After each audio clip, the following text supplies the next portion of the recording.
If your ex is in a rebound relationship, you probably want to know how long this relationship will last, or whether actually this will succeed or fail. And don't get me wrong, I will answer these questions in this video. But I want to do more than that. I want to explain exactly what's happening. What's happening in their mind, what's happening usually in the context of a rebound relationship, but also what it means for you. What should be your role? What should be your expectations? How to deal with the aftermath of this rebound relationship? Because at the end of the day, I'm not helping your ex, I'm helping you to seek clarity, to develop the right relationship, and to finally be in a secure relationship with the person you love. I'll explain everything after the jingle.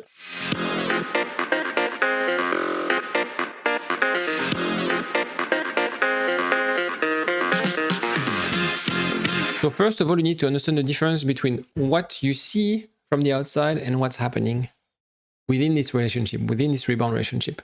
So from the outside, they seem like they've been together forever, that it's true love, etc., etc. And of course, when you're seeing that and you have a hard time and you're anxious and depressed after this breakup, you see like, how is it possible?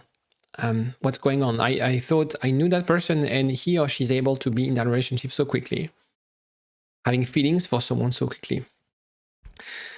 No, that's not how it works. There's this idea of I'm using this person. I'm distracting myself from this breakup. So obviously they would never admit, they probably don't realize what they're doing, but that's what they're doing. And this is why most rebound relationships fail. Not so much because of what you had, but the role of that rebound relationship. And I'll explain in a second. Rebound relationship, the reason people rebound is to regulate the pain. It's not because they are falling in love with someone, right? But that doesn't help them to process the breakup. The same way right now, you're probably trying to find ways to process, heal, and learn from this breakup. This rebound relationship operates and helps people to, as an emotional distraction, or just a distraction. They don't want to stay, come back home alone. They find someone to distract themselves. It also helps with ego boost, self-esteem. I don't feel a rejection because there's someone with me who cares about me. And obviously, avoidance of grief, they don't do the work. In other words, what they're doing is they don't have to deal with the aftermath of the breakup. And again, that's what you're dealing with. And it's painful and it's tough. But you're learning something. You're growing. After pain, through pain, this is where growth happens. And so why rebounds often break? Usually what happens, and this is why it's so confusing, early intensity. It goes super fast. You feel like, it took me a year to introduce my friends. They're hanging out with their friends a week after they started dating. And you feel like, oh, they must be loving them more than they loved me. No, it's just that they are trying to replace, they numb their emotion, they distract themselves. They are seeking dopamine hits, validation, and so on. They don't test anything. They don't second guess their decision. As I said, the emotional work is postponed. They don't ask themselves the right question. What do I want? They don't think about the future. They don't think about commitment. They're just like, okay, I'm having fun. I'm distracting myself. And that's why also there's no foundation in this relationship. And they usually break around 6-9 months mark after the honeymoon phase ends. Because after the honeymoon phase ends, this is where you commit. This is where you talk about the future. This is also where he or your ex will feel a form of grief, asking him or herself big questions. What do I want? What's the future? And this is also where you feel this emotional mismatch or expectations. A relationship is easy when you don't have any commitment, when you don't have to, work out the logistic with the kids, for example, talk about education, talk about things that create tension, friction in any relationship. But in that honeymoon phase, you don't have to bother with that because it's just about dates and having fun and living life day by day. After a while, trust me, the person they're dating will expect more than just this kind of, okay, we'll see, we go with the flow. And this is where usually rebounds collapse, because then for your ex, they will realize we have nothing in common. There's no foundation. Yeah, maybe we share the same values, we have fun, but if I compare this relationship with the one I had with my ex, it's not in the same league. And this is where you usually see people reappearing, coming back to their ex. When I say coming back, not coming back in the sense of getting back together, but just like reappearing slowly. The real question is not whether they'll take you back. This is very important.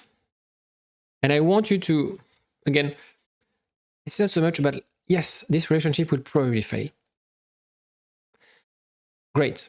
Maybe you needed that reassurance. But the thing is, I don't want you to put your life on pause, estimating how long they will break. It's been 6 months. I'm going to hold for 3 months. What should I do? What should I? Because right now what you're doing is you're putting your life on pause. You're allowing your ex to decide how you feel about yourself, about the future. That's a bit dangerous. And perhaps you're not doing the work that you should be doing. For example, if you have an anxious attachment style and you need to work on yourself and being more secure. Because when this relationship fails, the only question that matters is what has actually changed. Have they done any work? Don't take them back, resuming the relationship as it was. It will fail again. What you need to do is to reassess right now and use these months to reassess, what do you want from them? What do you want from this relationship? What are the things that you can also change emotionally in terms of your emotional regulation system, in terms of your attachment style? And then you can reassess. And then you can decide whether you want to take them back, whether you can trust them. Because them dating someone right after a breakup, it's also something you have to forgive. It's also something you have to accept, digest.